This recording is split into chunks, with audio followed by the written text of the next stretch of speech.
Ang 1987 Philippine Constitution naghatag og kasiguruhan nga ang tanang lokal nga panggamhanan adunay otonomiya sa pagpadagan sa matag lugar. Kini usab gipakusgan pinaagi sa Local Government Code o Republic Act 7160 nga maghatag og oportunidad sa lokal nga panggamhanan nga magdumala sa ilang kaugalingong lugar para makab-ot ang tinuoray nga kalambuan. Usa na niini ang probinsya sa Agusan del Sur nga nagpadagan og mga proyekto sa pagpanghatag og serbisyo sa katawhan sama sa social services, infrastruktura, agrikultura, panginabuhian, panglawas, suporta sa edukasyon, tourism, kinaiyahan ug pagpangandam sa kalamidad. Kitutukan sab sa maong probinsya ang pagtagamtam sa gipangandoy nga kalinaw sa maong lugar. Apan naa pagihapon mga sektor nga dako ang panginahanglan. Usa na niini ang kakulangon sa tubig ilimnon. Makita sa Community-Based Monitoring System o CBMS nga gipadagan sa probinsya adtong tuig 2012 nga aduna pay 37,000 kapin ka mga household sa probinsya o 26.4% sa mga lumulupyo ang wala pay mapaninguhaan og luwas nga tubig ilimnon. Lain pang problema maong kakulangon sa saktong dalan para mosumpay ang nagkalahilahing mga barangay ug mga munisipyo sa probinsya.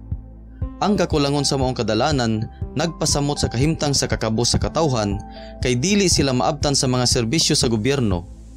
Apan nabati sa uban nga wala sila gihatagan sa saktong pagtagad ug wala sila nahiapil sa prioridad sa gobyerno. Tungod niini, adunay mga national government agencies nga nag-abay sa mga LGU ug naghatag og suporta para madugangan ang ilang kapasidad sa pagserbisyo sa mga katawhan. Usa sa niining mga ahensya nga nagsuporta sa LGU mao ang Department of the Interior and Local Government o DILG. Nakalangkob sa mandato sa maong ahensya ang pagdugang sa kapasidad sa mga lokal nga panggamhanan aron mahimo nila nga mas epektibong mahatagan og serbisyo ang katawhan. Aduna kitay mga programa sa DILG nga gina-implementar nato aron matagaan og suporta ang probinsya ug ang mga sakop niini nga syudad ug mga munisipyo pinaagi sa pagbubo og pondo ug paghatag og dugang kahibalo ug kapasidad sa mga public servants or empleyado nato sa mga LGUs. Pinaagi aning pamana PCFDUB sa lintubig ug ubang pang mga programa nga gidumala sa DILG, naka-implementar kita og pipila ka mga proyekto sa patubig ug kadalanan. Ang mga proyekto sa kadalanan 25 ka buok kini nga dalan gakonekta sa pipila ka mga munisipyo ug sa sulod sa mga munisipyo sa para matagaan og akses kadto mga lagyo ug sulok nga mga barangay.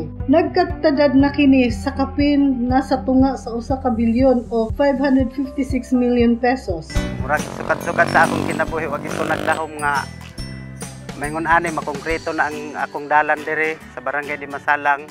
So ang among gipangando unta sa una paandra kanang grabeling pero sa gitubag sa government nga gikongkreto gid siya. Nalipay gid ko kayog dako nga ang amo ang barangay isa nga naabtan ani nga proyekto. Sitwasyon sa mong produkto sa una medyo dili pa kaayo mo kuan ang mga tao mulihok parte sa panguma tungod sa dili ang pagtransport na naiabot pero more on expenses kaayo, grabe kaayo kadako sa gasto. Sa pag-abot na sa karsada ang mga tao nako nang lihok na. Di trabaho na sa mga kadaruhan, sa basakan, ngadto sa mga sa forest sa timberland nako kay nananom na sila ma'am daghan.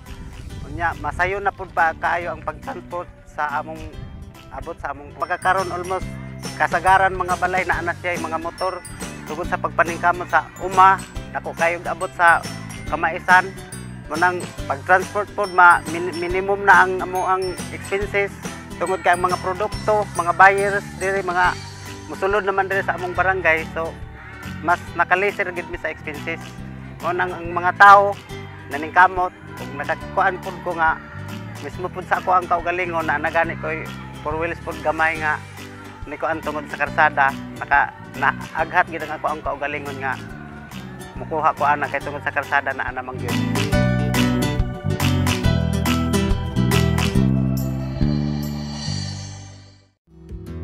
Ako na gyud kalahian kay sa una ang among produkto gikan dinhi paingon sa merkado. Gamay na lang kayo mabilin sa kanang sa iyang halin tungod kay ang mga motorista nga mokarga ni mga produkto musukot man pug mahal yun tungod sa kalisod sa mga dalan. So mao na nga ang halin kuhaan siya sa pamasahe, mana gamay na lang mabilin. Unlike sa pagkakaroon nga gamay na lang ang pamasahe nga isukot sa mga motorista, siyempre gamay na pong obligasyon ng maguma. So, ang ilang income mo saka-saka po, mutaas po na pahimuslan sa ilang mga pamilya.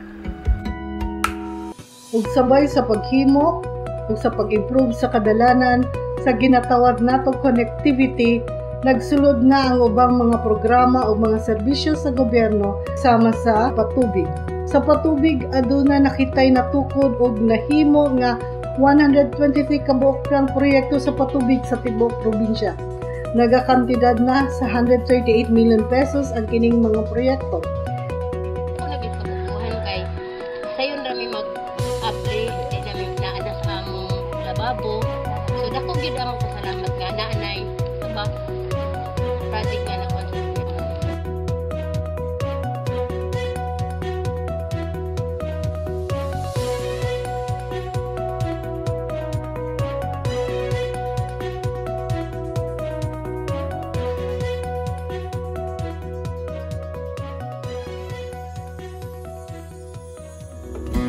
Kay lisod ang kaning nga barangay Manggod, ang problema ang tubig imnunon. So kani nga i-design man gid pang imnunon, so ang tanan niya ang problema namo sa imnunon natubag ra gyud. Wala nga kuang kaayo na gaang kay para sa amo ani nga project nga.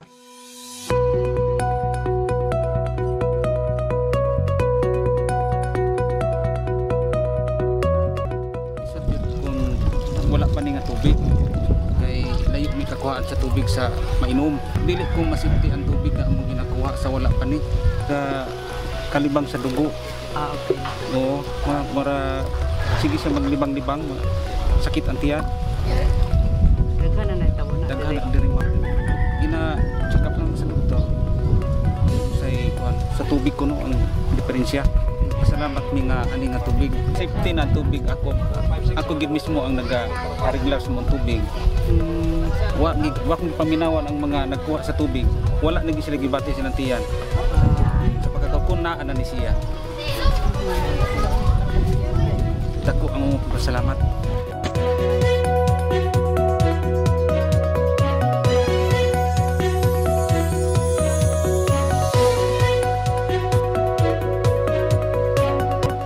Pasalamat gid ko nga kini nga maong proyekto nga gikan sa national down to lokal ngan sa amuha. Napasalamat mi nga ang tanan nga gi-implementar sa atong gobyerno nga natagan po mi og pang adlaw-adlaw namo nga kinahanglan sa among sityo tungod kay usa ni siya nga number 1 nato nga panginabuhi-an sa atong panglawas.